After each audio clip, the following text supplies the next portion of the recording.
हिमाचल के सीएम सुखविंदर सिंह सुक्खू दिल्ली दौरे पर हैं। इस दौरान उन्होंने राष्ट्रपति और उपराष्ट्रपति से मुलाकात की, जिसके चलते हमारी संवाददाता ने सीएम सुक्खू से खास बातचीत की। इस दौरान सीएम ने कहा कि हिमाचल में तमाम जन कल्याणकारी योजनाओं को लागू कर दिया गया है। हिमाचल प्रदेश में नई सरकार बन चुकी है। सरकार जो है तमाम कवायद कर रही है, सौगातें दे रही है और साफ तरीके से जो वादे उन्होंने चुनाव के पहले किए थे उसको धरातल पर लागू भी कर रही है। सुखविंदर सिंह सुक्खू एक बार फिर से दिल्ली में मौजूद है और आज सुबह ही उन्होंने उपराष्ट्रपति से मुलाकात की, राष्ट्रपति से मुलाकात की। तो चलिए उनसे ही जानेंगे कि आखिर दिल्ली दौरे के दौरान क्या कुछ खास देखने को मिलेगा। सर, आज दो बड़े पोर्टफोलियोज, देश के इतने बड़े नाम, आपने मुलाकात की, शिष्टाचारिक मुलाकात थी, तो सर इसके बाद और भी इस क्रम में कौन सी मुलाकातें करेंगे आप दिल्ली दौरे के दौरान? देखिए, आज शिष्टाचार मुलाकात के लिए उपराष्ट्रपति और राष्ट्रपति जी से हमने मुलाकात की और उन्हें हिमाचल आने का न्योता दिया। इसके बाद हमने देश के प्रधानमंत्री से मुलाकात का समय मांगा है, देश के गृह मंत्री से मुलाकात का समय मांगा है। और देखिए, अगर कल मुलाकात होती है तो हिमाचल ये भी एक शिष्टाचार ही मुलाकात होगी। सर, क्या प्रधानमंत्री से हिमाचल के लिए कुछ डिमांड्स भी करेंगे आप? क्योंकि सामने जिस तरीके से आप तमाम जो चीज़ों को लागू कर रहे हैं, धरातल पर लाने के लिए पैसा चाहिए, कोष चाहिए और कहीं ना कहीं हिमाचल अभी डेफिसिट में चल रहा है। नहीं, ये बिल्कुल ठीक है, पर जो योजनाएं हम लाए हैं उसके लिए हमने पैसे का इंतजाम कर दिया है, उसका नहीं है कमी। लेकिन ये भी ठीक है कि हमारी आर्थिक तंगी बहुत अधिक है। तकरीबन 5,500 करोड़ जो पेंशन है, जो पेंशन भोगी है, उनको देने हैं। 4,500 करोड़ अभी जो सरकारी कर्मचारी और अधिकारी अभी सरकारी कार्यालयों में कार्यरत है, उनके देने हैं। डीए की किस्त 900 करोड़ रुपए जो पिछली सरकार ने हमारे छोड़ के गई, उनके देने हैं। 11,000 करोड़ तो पिछली सरकार ने जो हमको छोड़ के गया वो देना है। तो आर्थिक स्थिति को मजबूत करने के लिए अभी 3-4 साल लगेंगे, क्योंकि पिछली सरकार ने आर्थिक स्थिति और पैसों से बहुत बड़ा खिलवाड़ किया है। हिमाचल प्रदेश के लोगों के साथ भी खिलवाड़ हुआ है। तो इस दृष्टिकोण से हम देख रहे हैं और मेरा मानना है कि हम 3-4 साल में अपनी अर्थव्यवस्था को पटरी पर ले आएंगे। सर, आप लोगों ने हिमाचल के संदर्भ में एक कोष की घोषणा की, सुख आश्रय कोष, जो बच्चों के कल्याण के लिए इस्तेमाल किया जाएगा, वो बच्चे जिनके माता पिता नहीं हैं।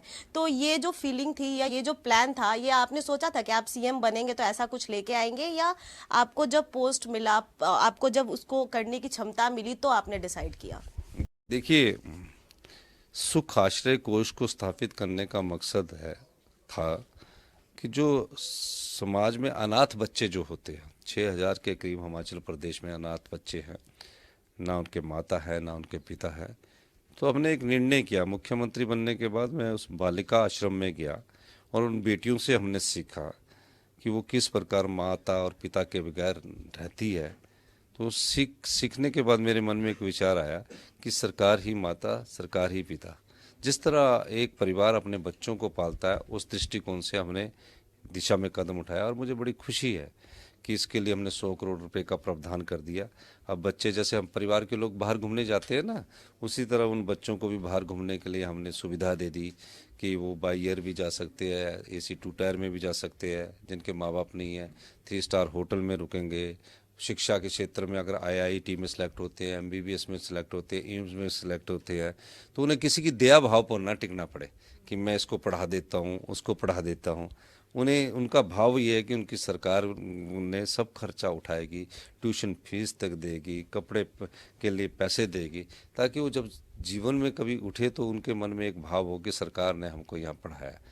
तो इस दृष्टिकोण से हमने सुख आश्रय कोष का गठन किया और उसमें 100 करोड़ रुपया का प्रावधान किया, जिसमें मैंने अपनी पहली पे और सभी MLO ने 1-1 लाख रुपया उसमें दिया और अब बढ़ चढ़कर उसमें बहुत बड़ा दान भी आ रहा है। सर, OPS भी लागू किया आपने और बहुत समय से पेंडिंग भी था ये पूरा मामला, तो हिमाचल के लोग जो है वो काफ़ी खुश दिखाई दे रहे हैं, लेकिन सरकार के पास पूरा फंड है इस पूरे चीज़ को ज़मीनी रूप देने के लिए? देखिए, हमने 2 योजनाएं अपने मुख्यमंत्री काल में शुरू की।